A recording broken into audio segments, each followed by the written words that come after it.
الحمد للہ رب العالمین والصلاة والسلام علی سید الانبیاء والمرسلین۔ عزیزان گرامی، بغداد کے حاکم ابراہیم بن اسحاق نے ایک رات خواب میں حضور اکرم صلی اللہ علیہ وآلہ وسلم کو دیکھا، اور حضور صلی اللہ علیہ وآلہ وسلم نے اس سے فرمایا، قاتل کو رہا کر دو، قاتل کو رہا کر دو۔ یہ حکم سن کر حاکم بغداد کانپتا ہوا اٹھا اور ماتحت عملہ سے پوچھا، اپنے قریبی لوگوں سے پوچھا کہ کیا کوئی ایسا مجرم بھی ہے جو قاتل ہو؟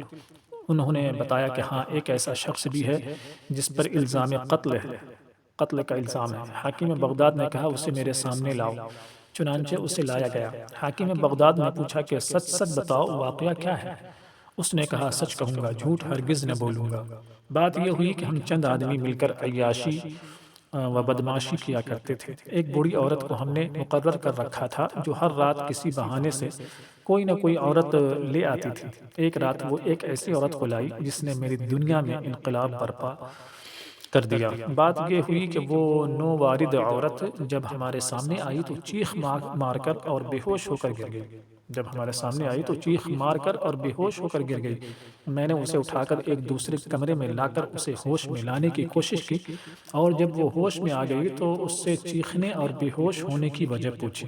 وہ بولی، اے نوجوان، میرے حق میں اللہ سے ڈر۔ پھر کہتی ہوں کہ اللہ سے ڈر، یہ بڑھیا تو مجھے بہانے ہی بہانے سے اس جگہ لے آئی ہے۔ دیکھ، میں ایک شریف عورت ہوں اور سیدہ ہوں، میرے نانا رسول اللہ صلی اللہ علیہ وآلہ وسلم اور میری ماں فاطمۃ الزہرا ہے۔ خبردار، اس نسبت کا لحاظ رکھنا اور میری طرف بدنگاہی سے نہ دیکھنا۔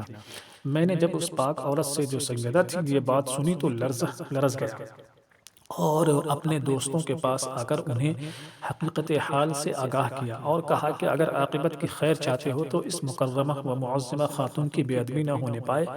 میرے دوستوں نے میرے اس وعظ سے یہ سمجھا کہ شاید میں ان کو ہٹا کر خود تنہا ہی ارتکاب گناہ کرنا چاہتا ہوں اور ان سے دھوکہ کر رہا ہوں۔ اس خیال سے وہ مجھ سے لڑنے پر آمادہ ہو گئے۔ میں نے کہا، میں تم لوگوں کو کسی صورت میں اس امر شنی کی اجازت نہ دوں گا، اس گناہ کی اجازت نہ دوں گا۔ لڑوں گا، مر جاؤں گا، مگر اس سیدہ کی طرف بدنگاہی منظور نہ کروں گا۔ چنانچہ وہ مجھ پر جھپٹ پڑے اور مجھے ان کے حملے سے ایک زخم بھی آ گیا، اور اسی اثنا میں، اسی موقع پر ایک شخص جو اس سیدہ کے کمرے کی طرف جانا چاہتا تھا، میرے روکنے پر مجھ پر جو حملہ آور ہوا تو میں نے اس پر چھری سے حملہ کر دیا اور اسے مار ڈالا۔ پھر اس سیدہ کو اپنی حفاظت میں لے کر باہر نکالا تو شور مچ گیا کہ چھری میرے ہاتھ میں تھی، شور مچ گیا، چھری میرے ہاتھ میں تھی تو میں پکڑا گیا اور آج یہ بیان دے رہا ہوں۔ حاکم بغداد نے کہا، جاؤ، تمہیں رسول صلی اللہ علیہ وآلہ وسلم کے حکم سے رہا کیا جاتا ہے۔ یہ تو خاص واقعہ ہے اور اس کا سبق ہے کہ ہمارے حضور صلی اللہ علیہ وآلہ وسلم اپنی امت کے ہر نیک و بد عمل و بد آدمی اور نیک و بد عمل کو جانتے اور پہچانتے ہیں، اور یہ بھی معلوم ہوا کہ حضور صلی اللہ علیہ وآلہ وسلم کے نسبت کے لحاظ و ادب سے آدمی کا انجام اچھا ہو جاتا ہے۔ لہٰذا ہر اس چیز کا دل میں ادب و احترام رکھنا چاہیے جس کا حضور صلی اللہ علیہ وآلہ وسلم سے تعلق ہو۔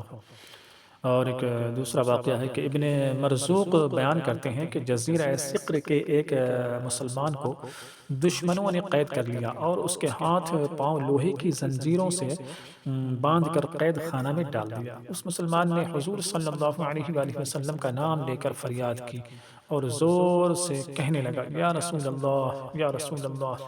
یہ نعرہ سن کر کافر بولے، اپنے رسول سے کہو تمہیں اس قید سے چھڑانے آئے۔ پھر جب رات ہوئی اور آدھی رات کا وقت ہوا تو قیدی یعنی قید خانہ میں کوئی شخص جو ہے آیا اور اس نے قیدی سے کہا، اٹھو، اذان کہو۔ قیدی نے اذان دینا شروع کی اور جب وہ اس جملے پر پہنچا، اشہد ان محمد رسول اللہ، تو اس کی سب زنجیریں ٹوٹ گئیں اور وہ آزاد ہو گیا۔ پھر اس کے سامنے ایک باغ ظاہر ہو گیا اور وہ اس باغ سے ہوتا ہوا باہر آ گیا۔ صبح اس کی رہائی کا سارے جزیرے میں چرچا ہونے لگا۔ یہ تو خاص واقعہ ہے، اس کا سبق ہے کہ مسلمان حضور صلی اللہ علیہ وآلہ وسلم کا نعرہ رسالت ہمیشہ لگاتے رہے، اور اس نعرہ کا مذاق اڑانا دشمنان رسالت کا کام ہے۔ اور یہ بھی معلوم ہوا کہ حضور صلی اللہ علیہ وآلہ وسلم کا نام نامی مشکل کشا ہے کہ یہ نام لیتے ہی مصیبت کی کڑیاں ٹوٹ جاتی ہیں۔ الحمد للہ رب العالمین.